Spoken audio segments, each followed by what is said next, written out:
আসসালামু আলাইকুম। সম্মানিত ভাই ও বোনেরা, সবাই কেমন আছেন?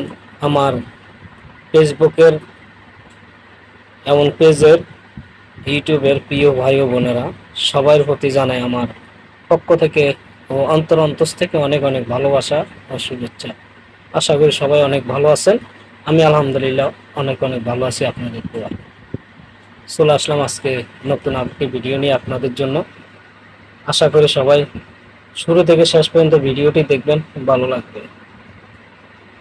তো আমাদের বাংলাদেশে যেই সাপটি এখন বর্তমানে অবস্থান করতেছেন, রাসেল বাইপাস, এই সাপগুলাকে আসলে আমরা সবাই ভয় পাই, এমন ভয় করি। সাপগুলা কামড় দিলে আমাদের বাঁচার মতন কোনো সুযোগ নেই, আর রাস্তাও নাই যে আমরা এমন কোনো সুযোগ নেই যে আমরা 5-10 মিনিটে বা আধা ঘন্টার ভিতরে আমরা মেডিকেলে বা বিভিন্ন জায়গায় নিয়ে আমরা চিকিৎসা করাবো।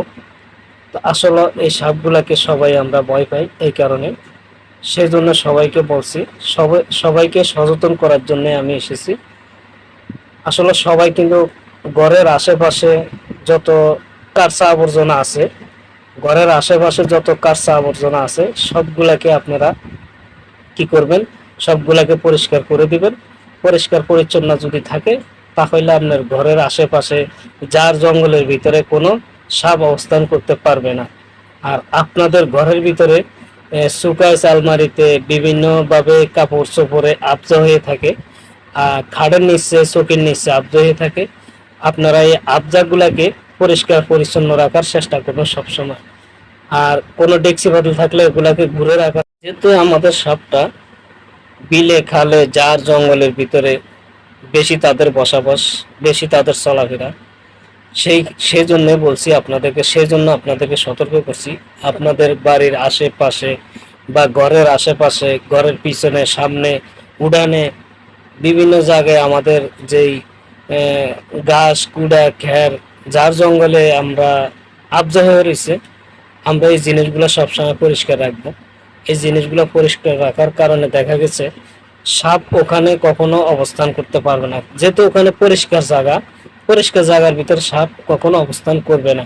সাপ সবসময় অবস্থান করবে যার জঙ্গল যেখানে আছে বা আবজা যেখানে আছে, কাপড় চোপড়ের ভিতরে, তারপর খাড়ের নিচে যা আবজা থাকলে ওখানে, তারপরে যেখানে আবজা থাকুক, যার জঙ্গল থাকুক, সেখানে কিন্তু সাপ সাপগুলা যেখান থেকে আসুক বা যেভাবে আসুক, এই সাপগুলাকে সবসময় সচেতন থাকবেন, সাপ থেকে সচেতন থাকবেন, সাপ থেকে নিজেকে বাঁচার সুযোগ করে দিবেন এবং পরিবারকে বাঁচার সুযোগ করে দিবেন। সবসময় পরিবারের খেয়াল রাখবেন, আশেপাশে যারা আছে তাদের প্রতি খেয়াল রাখবেন, সবাইকে সচেতন করবেন। বাড়ির আশেপাশে জঙ্গল আবজা থাকলে এগুলা পরিষ্কার করে নেওয়ার জন্য, ঘরের আশেপাশে জঙ্গল আবজা থাকলে এগুলা পরিষ্কার করে নেওয়ার জন্য। তো সবাই ভালো থাকেন, সুস্থ থাকেন, নিরাপদে থাকেন, নিজের খেয়াল রাখেন। আজকে এ পর্যন্ত বিদায় নিলাম। সবাইকে সাথে থাকার জন্য অনেক অনেক ধন্যবাদ। ভিডিওটা সবাই শেয়ার করে দেবেন।